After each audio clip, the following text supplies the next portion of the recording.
What's up, guys? Welcome back to another Lorcana video. It's your boy Skinner, and if you can believe it, we are ready for Chapter 2, Rise of the Floodborn.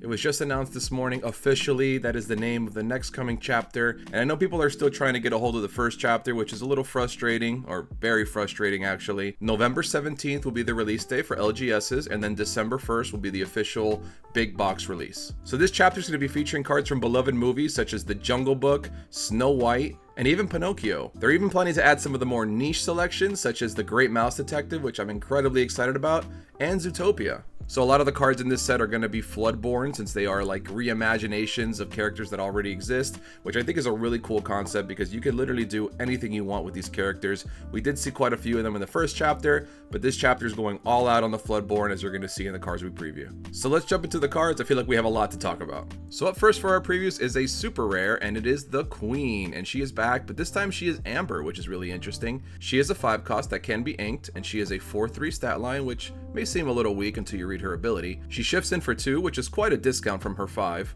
and then her ability is Who is the Fairest? Whenever this character quests, chosen opposing character gets -4 attack this turn, and chosen character gets +4 attack this turn. So this is like support on steroids essentially. So she's able to quest, and when she quests, she could pass on the 4 attack that she has to another one of your units and actually shrink your opponent's unit by 4, which is very, very powerful. She does have the shift for 2, but I'm very curious to see what she's going to be shifting on top of. Right now we only have the Queen from the first set, which is a 5 cost, so it does seem pretty weird. I don't feel like you'd be shifting into her, so I could only imagine that we're going to be getting another Queen in this set, and I'm curious to see what it does. As far as this one's concerned, I think this is a very powerful effect. Being able to shift in and quest could really shake up combat for that turn, and I think this card's going to definitely be seeing some play.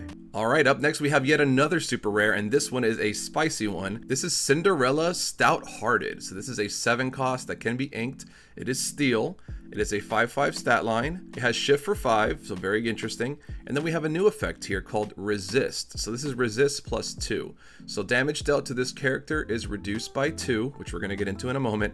And then her ability is the Singing Sword. So whenever you play a song, this character may challenge ready characters this turn, and she does quest for 3. Whoa, so where do we start here? Okay, so 7 drop, 5/5, already, not super overstated, but a decent stat line, especially when you consider that she has the ability Resist. So Resist just seems pretty bonkers on face value. Obviously we haven't seen the rest of the cards yet, so Resist does not say anything about a challenge, which means that she is able to prevent damage from things like Grab Your Swords, from Tinkerbell, all of that stuff. She just absorbs it, which is really, really crazy. Resist +2 makes this card absolutely bananas in the mirror match. Your opponent can't fire their cannons, can't grab their swords, can't Tinkerbell, nada. And if that wasn't enough, she quests for 3, and then if that's not enough, whenever you sing a song, you can go ahead and challenge somebody who's not even exerted. Nobody can hide from Cinderella. She will go ahead and attack them anyway. This card I think is really going to shake up the game, and it's definitely one of my favorite previews from today. Next up we have a really cool one. This is Gaston, Intellectual Powerhouse, which is hilarious.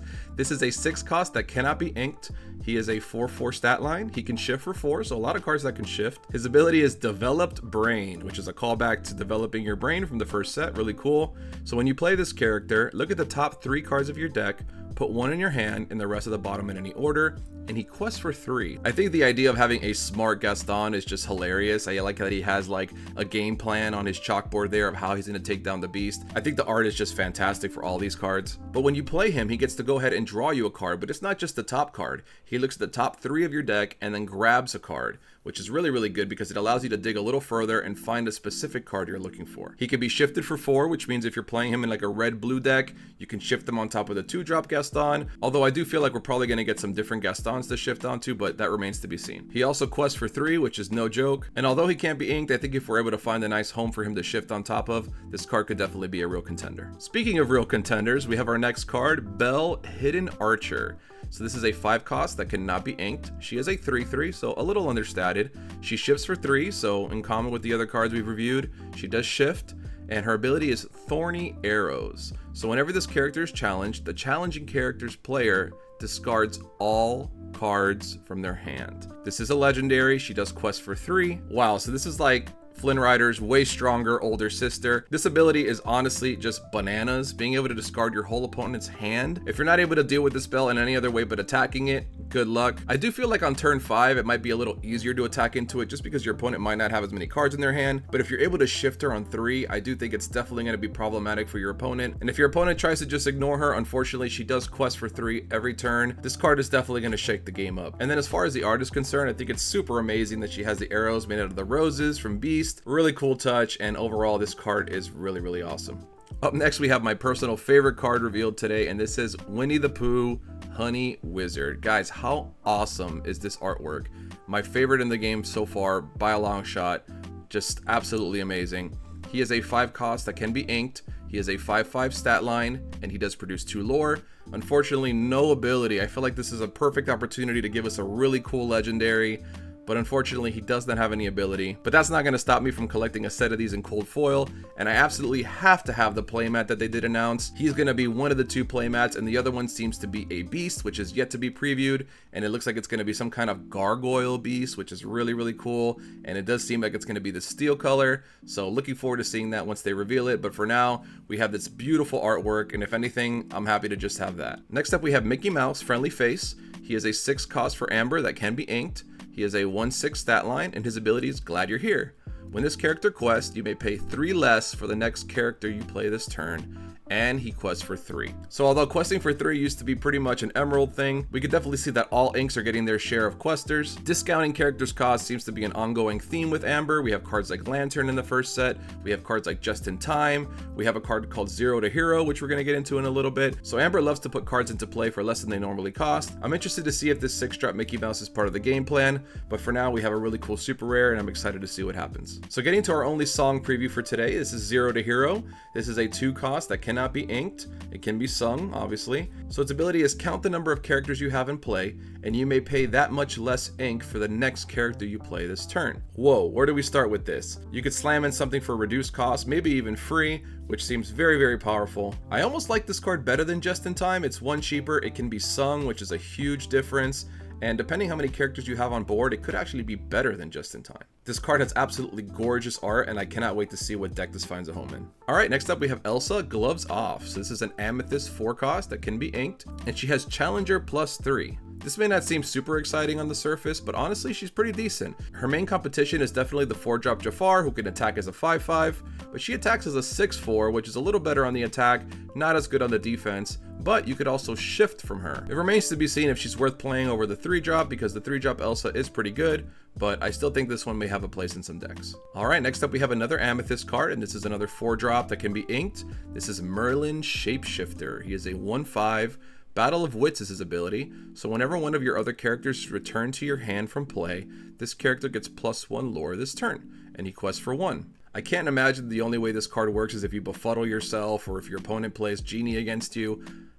I can almost guarantee that we're going to see some kind of synergy, or maybe you're bouncing characters back to your hand, although it remains to be seen how good that's going to be. Obviously having to replay your characters does kind of stink, but maybe there's going to be some cards that make it worth it. Up next we have another exciting one for Amethyst. This is a 3 cost that cannot be inked. It is the Sorcerer's Spellbook. It is an item. I know Sapphire players, you're crying that this item is not Sapphire, but it is an Amethyst item, and its ability is Knowledge, so you may exert it and pay 1 to gain 1 lore. Very simple effect, although it does give us access to a card that's able to produce lore without a character, which is very interesting. I'd imagine we have to have more ways to deal with items in this set, considering that the first set really only had a couple of ways and they were both in steel, but I still think this is going to be a very powerful item. Being able to provide pressure even after your opponent has Be Prepared to you is very good, so I think this card is definitely going to see play. Alrighty, up next we have Raya. She is a 4 cost that can be inked. She is a 5/3 that produces 1 ink, and if you feel like you've seen this before, you have. She is almost an exact clone of Scar, Fiery Usurper from the first set, except that Raya has the princess keyword. Whether or not this will make a difference has yet to be seen, but Fiery Usurper didn't see any play in the first set, so I feel like Raya might be in that same wagon. So we have Belle, we have Tinkerbell, and now we have Dinner Bell. So this is a 4 cost item for Ruby that cannot be inked, and its ability is You Know What Happens. You know what happens. You can exert it and pay 2, draw cards equal to the damage of a chosen character of yours, then banish them. So this is the first time we're seeing this kind of effect where you're sacrificing your own characters to draw cards. Very reminiscent of Magic the Gathering. This card's very interesting because Ruby doesn't really have a way to draw cards, and this card presents a way to do so at a cost. I feel like we may get certain characters that have certain effects once they're banished, which could really make this card a lot better. Overall, I definitely think this is a card to keep an eye on, and I think its success will highly depend on what other cards come with it. Alright, so we have Tiana, Celebrating Princess. She is a 4 cost that cannot be inked. She is a 1/4 stat line. She has resist +2, which we discussed a little earlier, and her ability is what you give is what you get. While this character is exerted and you have no cards in your hand, opponents cannot play actions. So you're already stopping your opponent from being able to do much damage to her while she's questing for 2 every turn. And then if you quest and pass the turn with no cards in your hand, she cannot be dragon fired, she cannot be let it go. The only way to deal with her at that point would be cards like Hades or Maleficent's Dragon. I think this card may find a home in some of the aggressive strategies that just want to be questing. Although this card is definitely not Cusco, it has resist +2, so it's hard to damage. It stops you from playing action, so it's hard to kill. Overall, just a really solid card that quests for 2 every turn. Love it.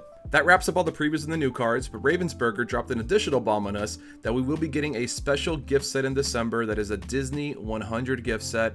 Personally, I think this is way cooler than the Mulan and Hades gift set. It is $49.99 US, if you can find it, and it brings 6 special promotional cards that are all drawn by different animators from Disney. Some of the cards are from Chapter 1, some of the cards are from Chapter 2, but they are all really amazing, and I think are definitely going to be a collector's item. I think these are definitely chef's kiss. Cannot wait to have them.